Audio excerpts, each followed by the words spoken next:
La duda es, las lesiones supranucleares son en la corteza, la puente, la supranucleares en el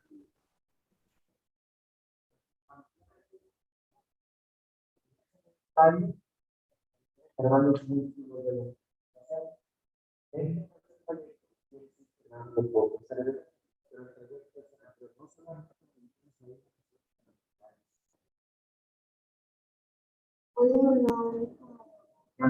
¿verdad? Ok. Luego, que si las lesiones supranucleares generarán parálisis centrales. ¿Qué opinan?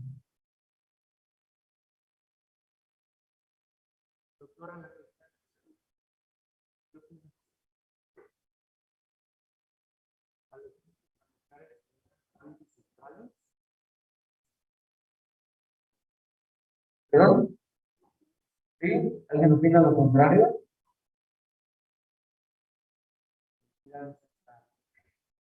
Otra cosa que mandaron es, las lesiones nucleares e intranucleares generarán parálisis periféricas. ¿Sí? Ok.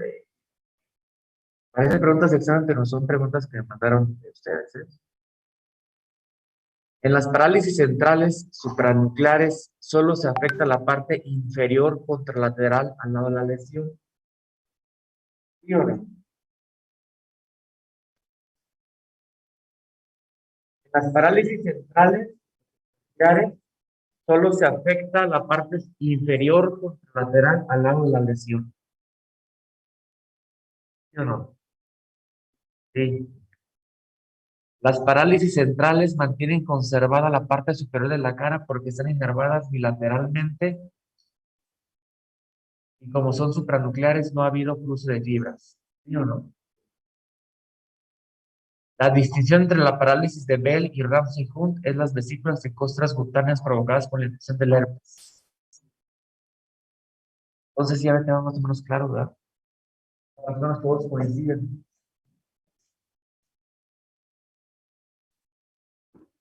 Esas eran las preguntas. Me parecieron que eran,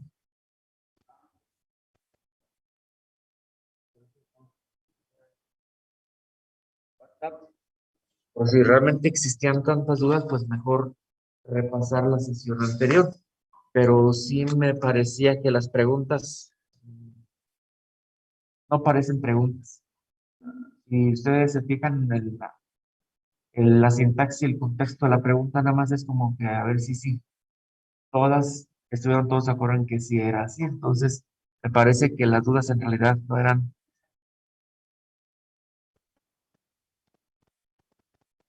como dudas reales, ¿no? O sea, como que a ver si sí, así está el cielo azul, sí. Sí, sí, está azul. Entonces, de cualquier manera,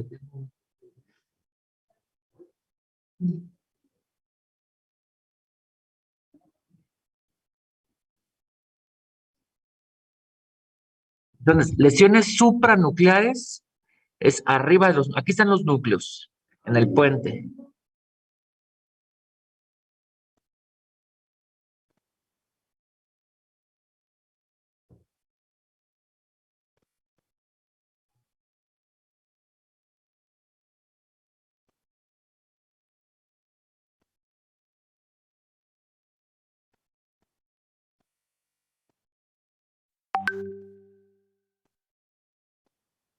¿Esto es de la compu o es del proyector?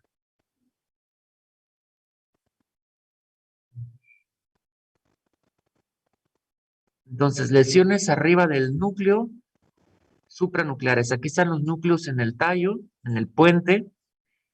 Las lesiones supranucleares en cualquiera de su trayecto. Lesiones nucleares que dijimos que se acompañan siempre de otros pares craneales, que la afectación va a ser ipsilateral a la lesión y que va a dar una parálisis periférica. Y lesiones intranucleares, cuando ya salió del tallo,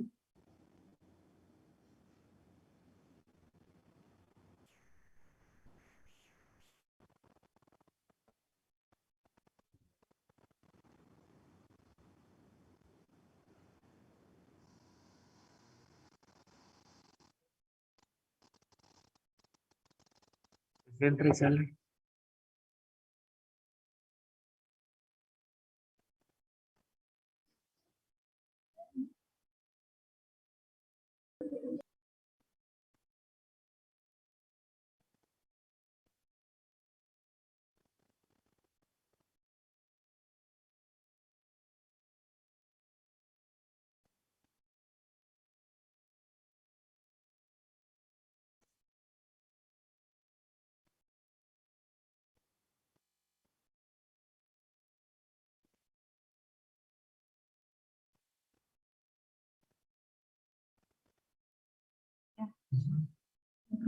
Hace el cable, creo. Sí.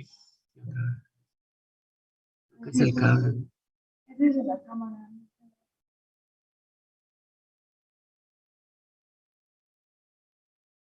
¿Los dos traen dispositivo? Sí, me acuerdo. Es mi cámara.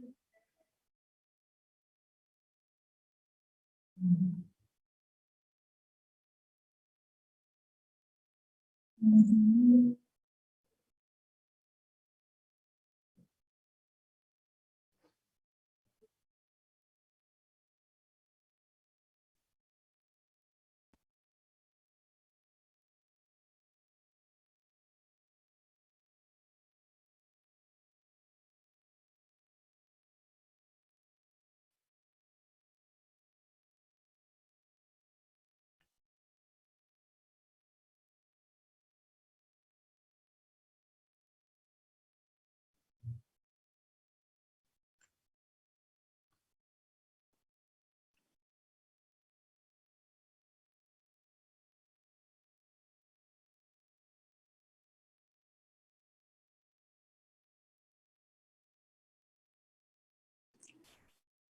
Ya no sé eso.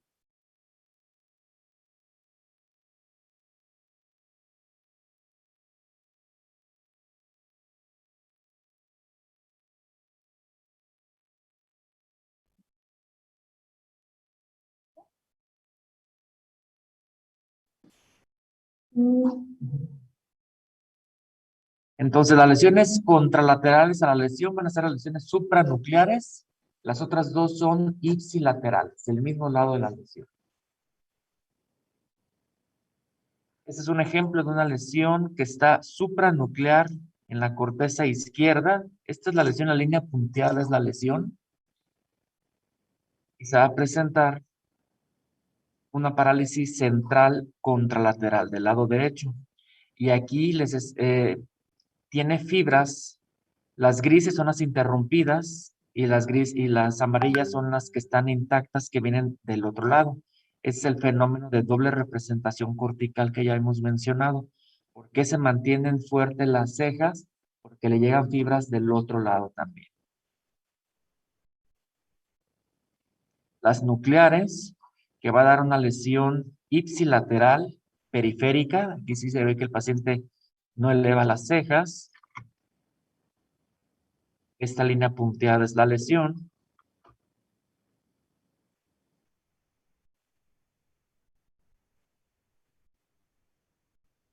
Y bueno, realmente hablar de los pares vulvares es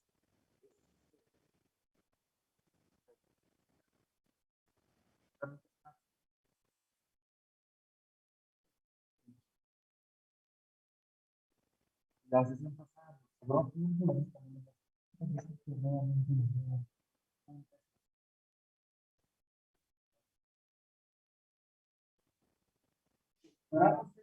Estos pares craneales en la boca y con 2 o 3 manitas para descubrir bien.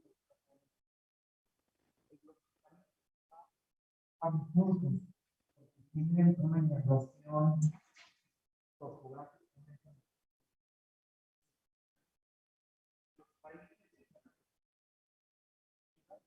del tercio de la lengua.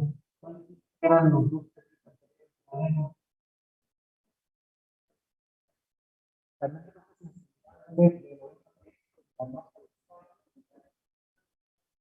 Secretomotoras, igual que el facial también, que van a activar, permiten la actividad igual.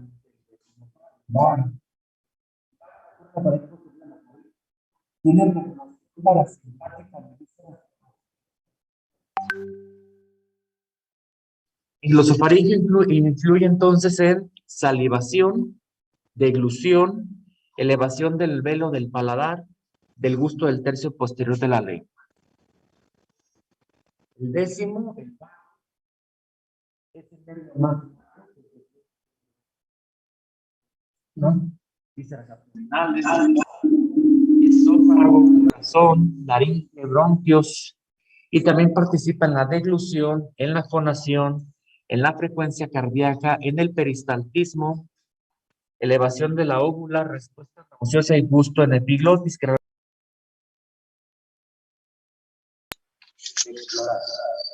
Entonces, cuando tiene una afectación del décimo, lo podemos observar.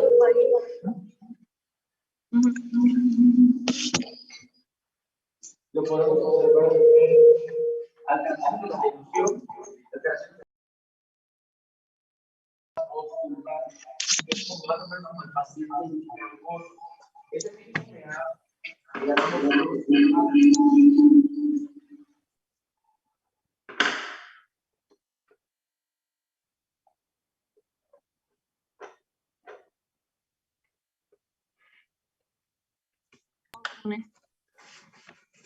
voy a acercar un poquito más.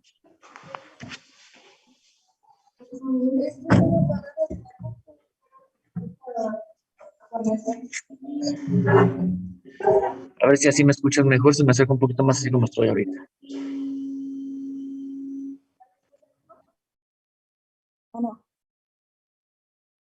¿Se escucha mejor ahí? Sí.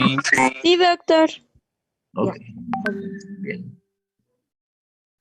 Bueno, entonces, cuando tenemos un paciente con afectación del noveno y del décimo par, el paciente tiene una voz vulvar, que es el paciente que habla como gangoso, tiene dificultades en la deglución, pierde el reflejo nauseoso. Cuando lo exploramos, le ponemos el abatelenguas y le tocamos la campanilla y le toqueteamos todo ahí adentro y el paciente no tiene náusea, no tiene el reflejo, no siente nada.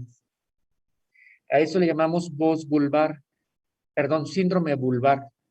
El paciente generalmente llega porque no puede deglutir y lo podemos ver en varias patologías. Lo podemos ver en la miastenia gravis, el paciente cambia su voz, no puede deglutir, pero ahí tiene la peculiaridad de que es fluctuante. La miastenia es una enfermedad neuromuscular que fluctúa. Ese es el dato característico que nos hace pensar en que es una enfermedad de la unión neuromuscular, es la fluctuación. Amanece más o menos bien, pero con el transcurso del día va empeorando sintomáticamente. Si descansa, toma una siesta, vuelve a mejorar. Hay otras patologías que se pueden presentar con síndrome vulvar de manera súbita, los infartos del bulbo, como el síndrome de Wallenberg. En el síndrome de Wallenberg presenta todo esto, más otras cosas que ahorita vamos a ver, en el cual el paciente tiene también síndrome vulvar, pero súbito. De un momento a otro, en pocas horas, minutos de evolución, se presenta el déficit. Otro padecimiento que da síndrome vulvar, este es degenerativo progresivo con los meses y con los años, es la esclerosis lateral amiotrófica o ELA, que es un padecimiento neurodegenerativo de muy mal pronóstico, que es mortal, que no tiene tratamiento, que entre el momento del diagnóstico y la muerte más o menos ocurre en 2 años. La sobrevida, estos pacientes cada vez se tardan en llegar al diagnóstico.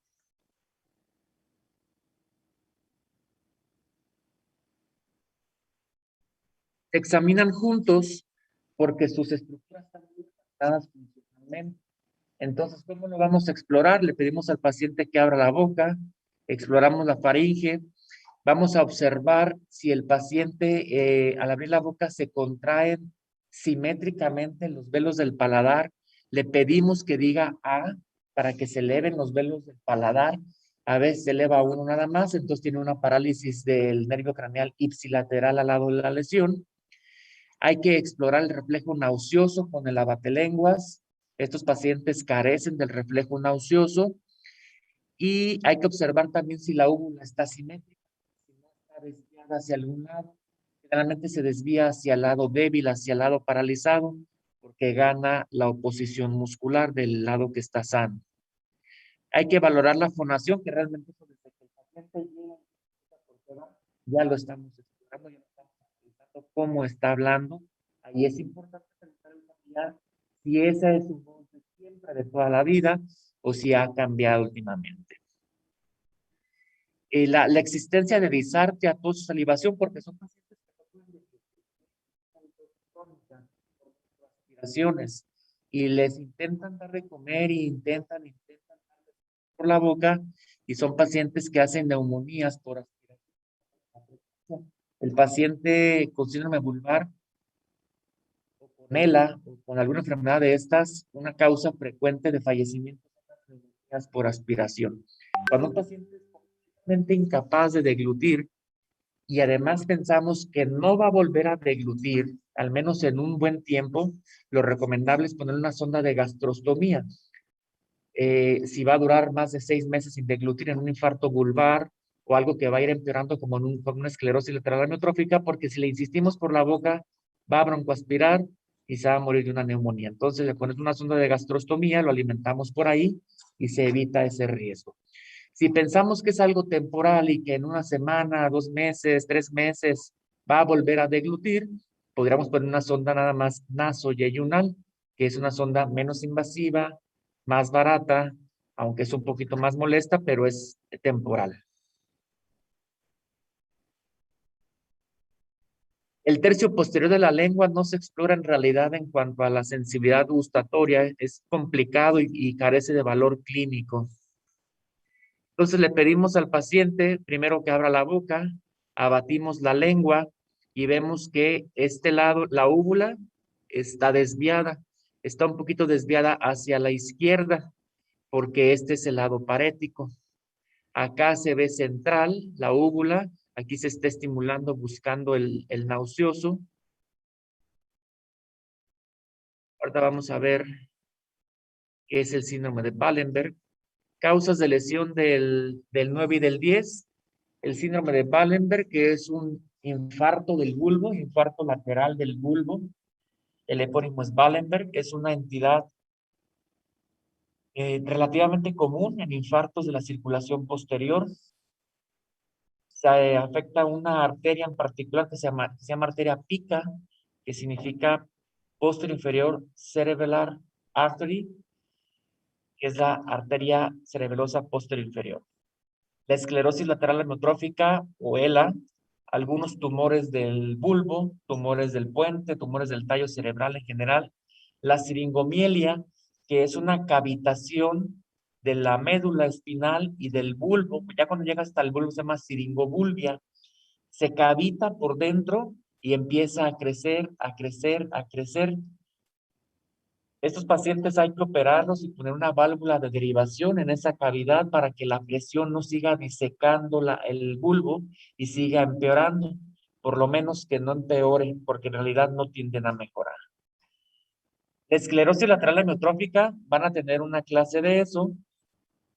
Es una enfermedad neurodegenerativa de las neuronas motoras de las astas anteriores de la médula espinal. Esas neuronas empiezan a morir. Es una enfermedad de las más terribles que hay en neurología, porque el paciente por lo general está íntegro cognitivamente. No todos, hay un porcentaje que hacen demencia frontotemporal, pero es menos del 30%.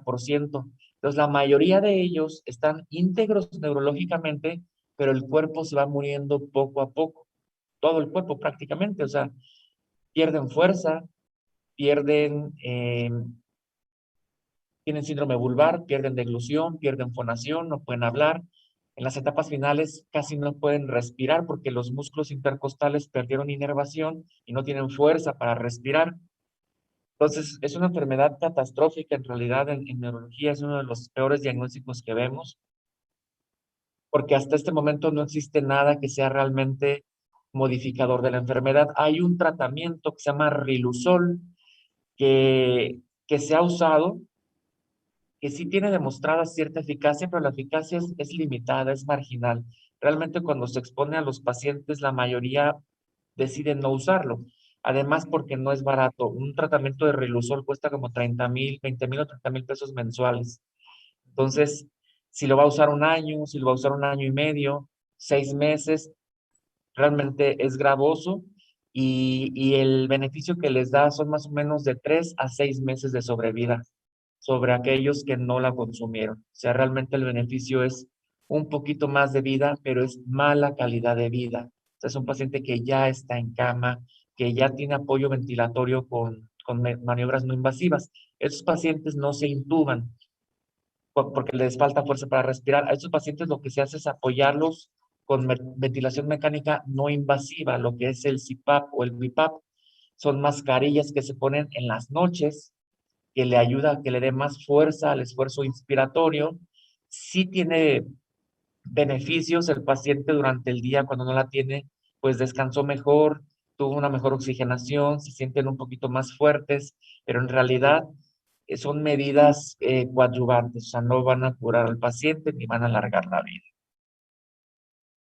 La otra medida que se recomienda mucho en ellos es la gastrostomía temprana, porque hay veces que el paciente ya bajó 20, 30 kilos, tiene problemas de neumonías y todavía no tiene una zona de gastrostomía.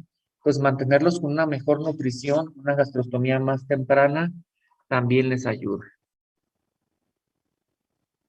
Entonces, 9 y 10, ya vieron cómo se explora.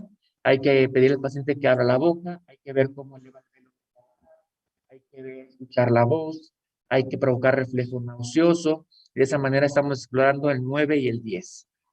Después, el 11 es sumamente sencillo. Eh, Hay ciertas discrepancias entre los autores en anatomía. Hay autores que lo ponen como un nervio vulvar y hay autores que lo ponen como un nervio que segmentos cervicales. Se han encontrado en ambos lugares y en el mismo paciente que tienen raíces que vienen cervicales altas y raíces que vienen del bulbo. En general siempre se pone como un nervio vulvar, pero no sería raro que algún día encuentren alguna fuente que diga que puede salir de los primeros segmentos C2 o C3 cervical. Y este nervio sirve para elevar los hombros, rotar el cuello y extenderlo. No sé por qué dice ahí fonación. Esta es la manera en la que se explora. Con estos esquemas le pedimos al paciente que le ponemos un poquito de resistencia en la frente y le pedimos que empuje. Después le ponemos un poquito de lado en la sien y le pedimos que haga un giro lateral hacia el otro lado y que eleve los hombros. Le ponemos un poquito de resistencia en los hombros y que los eleve. Esa es la manera en que exploramos el 11º par, como están viendo ahí en los esquemas. Va a inervar particularmente al trapecio y al esternocleidomastoideo y siempre tenemos que hacerlo comparativo. Todo en medicina siempre es comparativo. Si el paciente le duele el ojo derecho, siempre tenemos que explorar el lado izquierdo, siempre. Si tiene paresia del lado derecho, tenemos que explorar el lado izquierdo siempre. Siempre tenemos que hacer comparación. Y en este paciente estamos viendo precisamente lesiones del 11º nervio, del espinal. Cuando le hace este esfuerzo al paciente, vean cómo el lado derecho no se está activando como el lado izquierdo. Aparte, este paciente tiene otras cosas, como pueden ver aquí que le ven a este paciente. ¿Parálisis de qué? El séptimo. ¿De qué nervio? ¿El Séptimo. 7 de qué lado?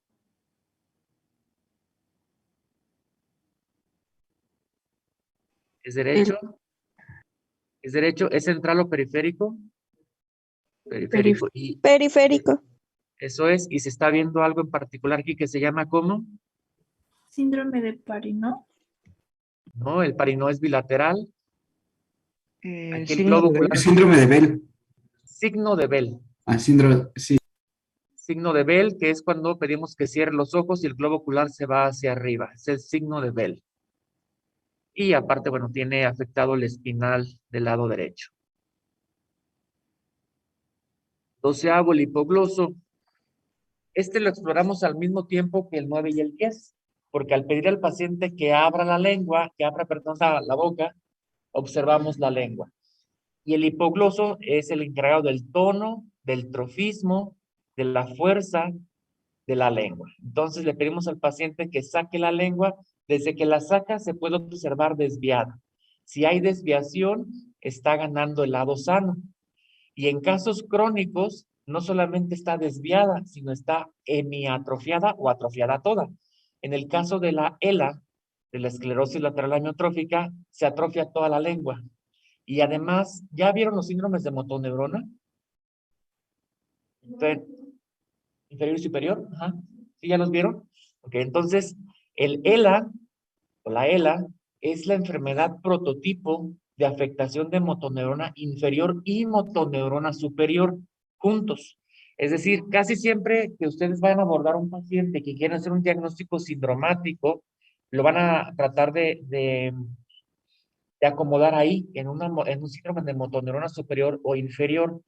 Y por ejemplo, en un infarto cerebral, que es algo común, les va a dar motoneurona superior, les va a dar Babinski, les va a dar hiperreflexia, les va a dar paresia.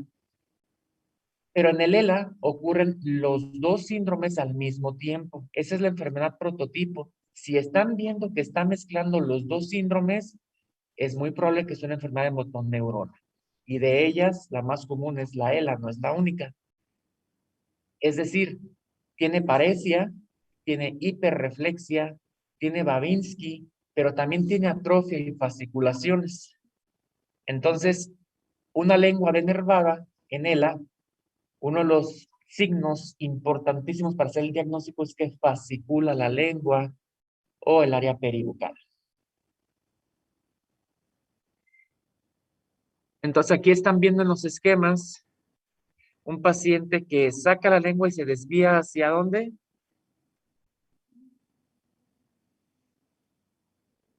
A la derecha significa que la parálisis está ¿de qué lado? Izquierdo. Derecha. Derecha. Se desvía hacia la derecha porque el lado izquierdo tiene más fuerza. ¿De acuerdo? Y de hecho en el esquema se ve la mitad de la lengua normal y la mitad se ve atrófica. Esta es una lengua que está toda atrófica como en el ELA. Disminuye el tamaño de la lengua. Esta es una lengua normal. Y aquí, ¿qué lado tiene la parálisis? Izquierda. Izquierda. Izquierda. Bien. El síndrome medular lateral, medular se refiere a la médula oblonga. Así se llama, la médula oblonga, que también es el bulbo. Es lo mismo.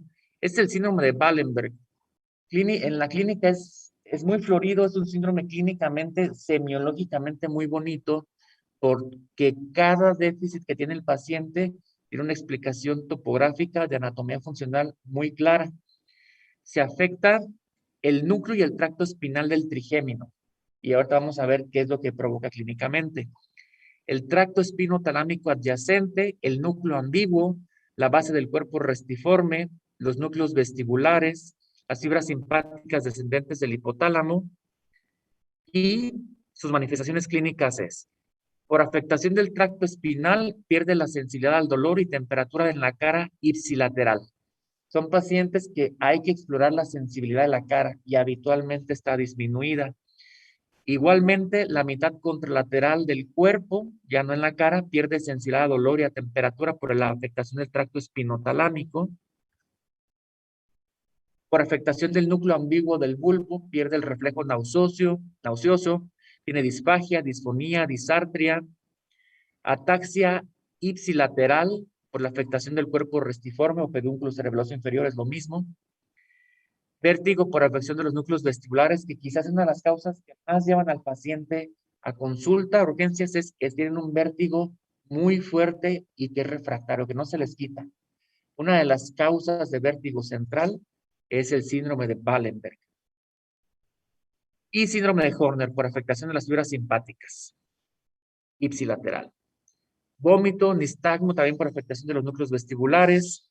Hipo, también pueden tener hipo. No me ha tocado ver a algún paciente con hipo, con Wallenberg, pero lo pueden tener. Lateropulsión ocular, dificultad para el seguimiento visual. Otra cosa que se puede ver en el bulbo es la parálisis pseudobulbar. La parálisis pseudobulbar también se le llama incontinencia de emociones. Son pacientes que tienen crisis inapropiadas de risa y llanto. Es decir, pacientes que cuando se tienen que reír lloran, o pacientes que cuando tienen que llorar ríen, que socialmente luego los ven mal, pero es un paciente que tiene un padecimiento, que tiene una parálisis pseudovulvar, se puede ver en el ELA y se puede ver en pacientes que por alguna razón tengan infartos bilaterales, corticales.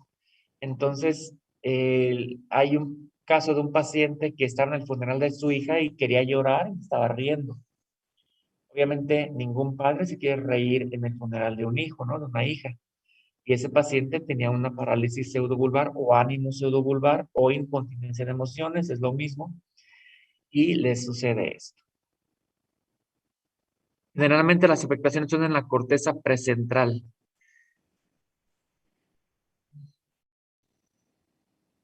¿De qué lado tiene la lesión?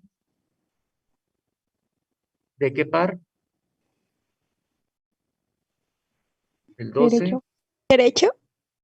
Es izquierdo del hipogloso. Ese está un poquito más evidente, lo que aparte de por el color, porque esta es una lesión aguda.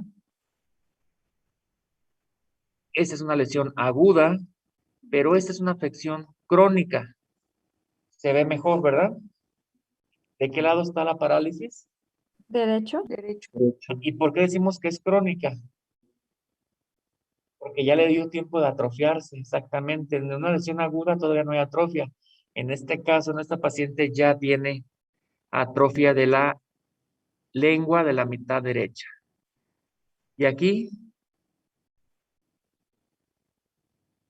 Izquierdo.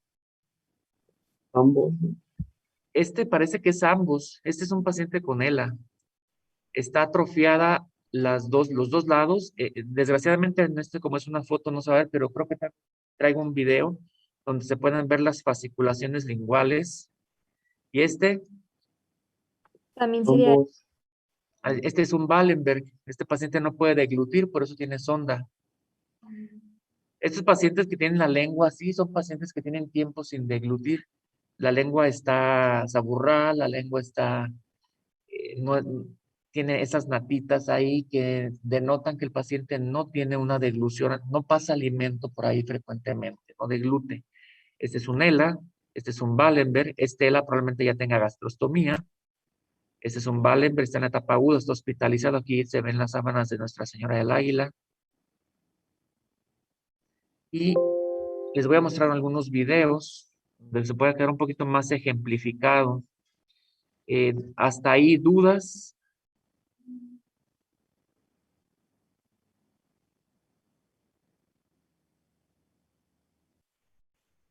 ¿En serio no hay dudas? Doctor, perdón, es que no escuché muy bien. Cuando tiene lo del el reflejo de la úvula, la lesión está del lado a la que se inclina la úvula. El lado sano empuja.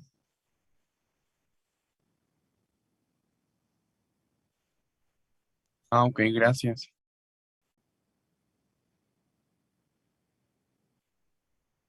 Siempre que se vea eso de la úvula, se va a ver lo del paladar. Por lo general van siempre juntos, sí.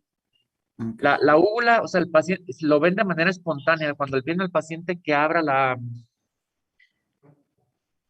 boca, ya vieron la úvula. La verdad es que deja más información cuando le piden al paciente que diga ah. Es más importante porque lo ven de forma dinámica y ven cómo se eleva el velo del para. Primero, si se eleva. Y si se eleva simétricamente, también es la otra cosa importante.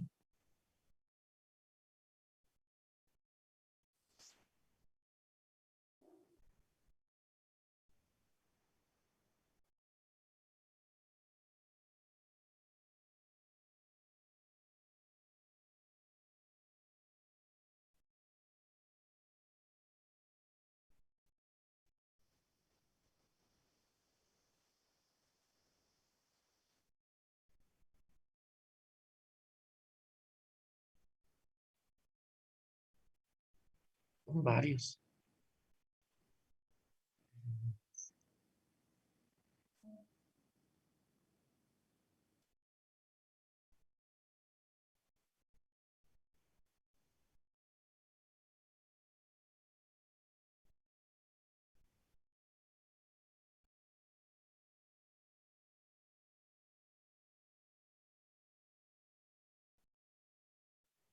Gracias.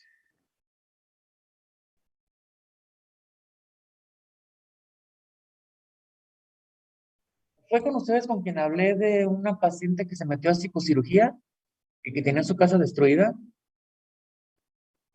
No.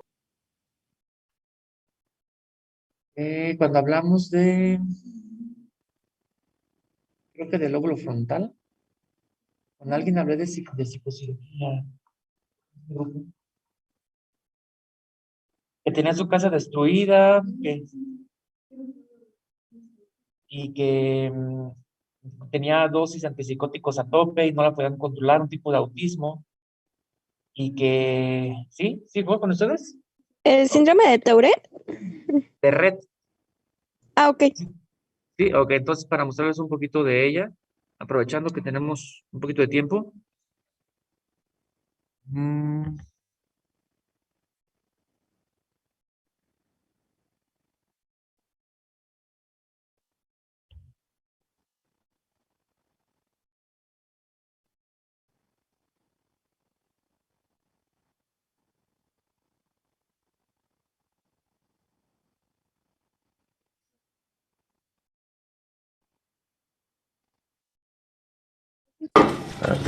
Dámelo. ¿Por qué lo rompiste? ¿Por qué lo rompiste?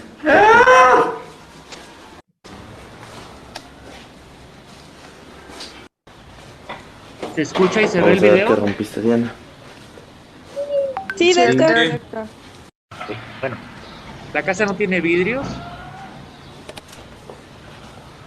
Ya vieron el baño.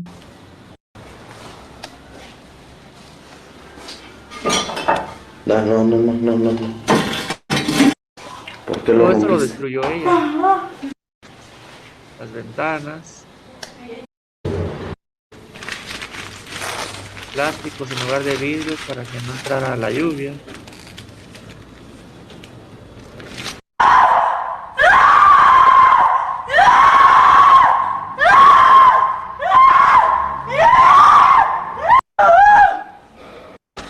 Bueno, la chica tiene un tipo, el tipo de autismo más complicado que hay es el síndrome de Rett.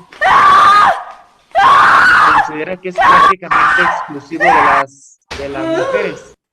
Aparte ella tenía muchas autolesiones. Hay videos en donde se agrede, se golpea, se pega en la cabeza. No es muy agradable de verlo, la verdad. Pero lo importante de por qué se los muestro es que esta chica se metió a psicocirugía,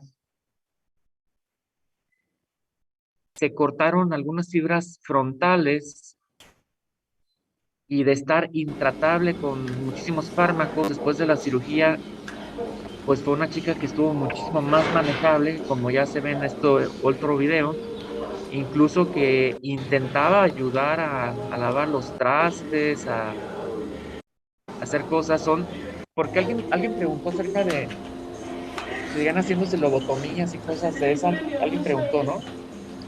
Entonces, tal como lobotomías no, pero ya no, o sea, no se quita el pedazo del cerebro, el lóbulo frontal, pero las fibras que conectan el frontal con otras áreas sí se pueden seccionar y qué fue lo que se le hizo a esta chica. O sea, eh, se logró un control conductual importantísimo.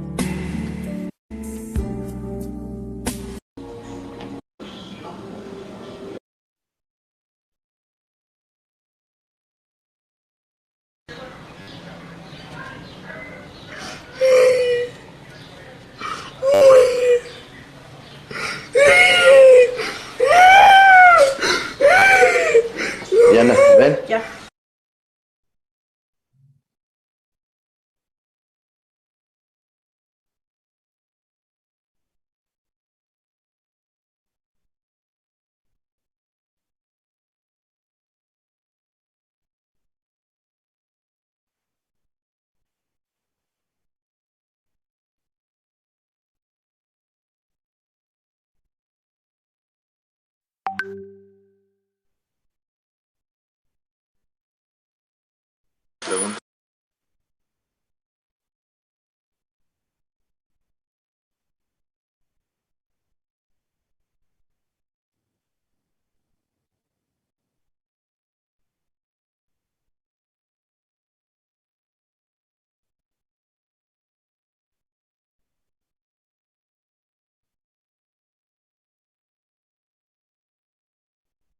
Creo que va a haber algunos que no tienen compatibilidad. Hay un reproductor universal que se llama PLC.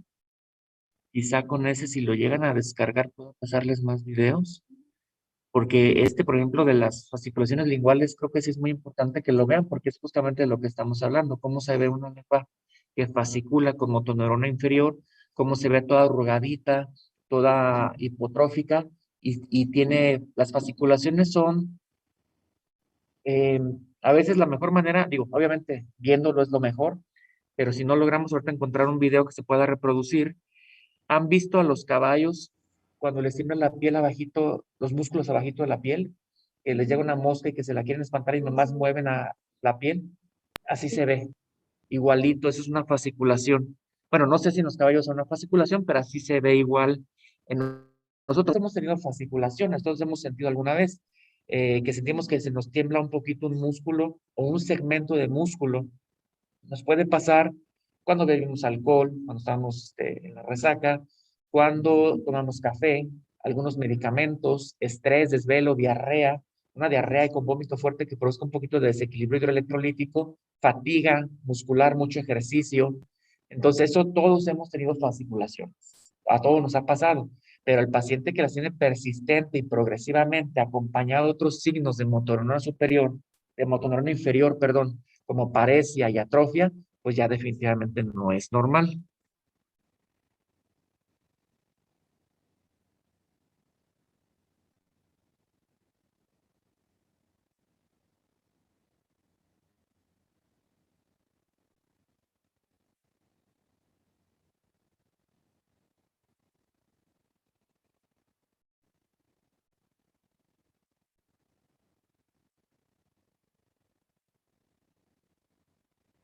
Parece que la mayoría de los videos no se pueden reproducir.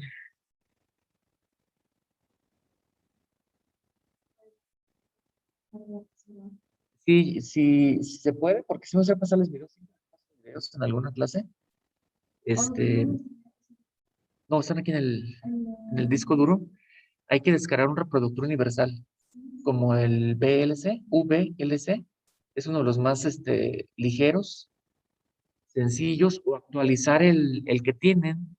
El que tienen, nada más le está pidiendo que descarguen un códec adicional, pero como son diferentes formatos de videos, con el VLC se puede reproducir todo.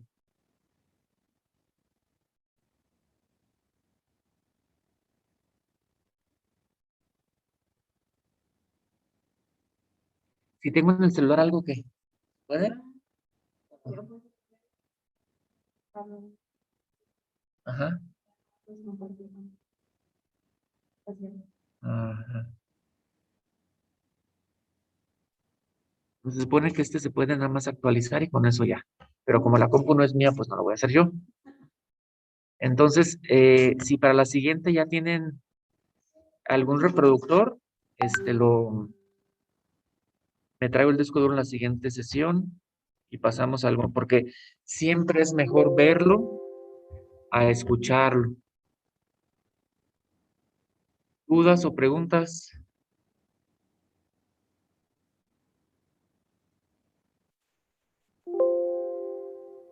¿Nadie?